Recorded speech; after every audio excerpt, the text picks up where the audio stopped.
Da ist einmal ein Bauergewinn, das muss man doch verzeihen.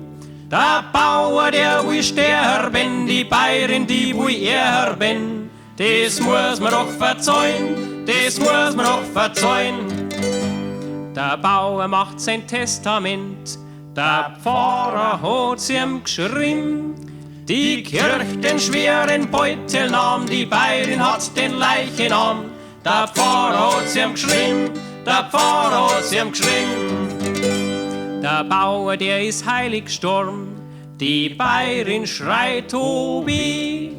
Ein Lump bleibt Lump bis zu Zement, das merkt man an dem Testament. Die Bäuerin schreit oh weh, die Bäuerin schreit oh weh. Da nimmt der Knecht sie um den Hals, die Toten, die sind tot.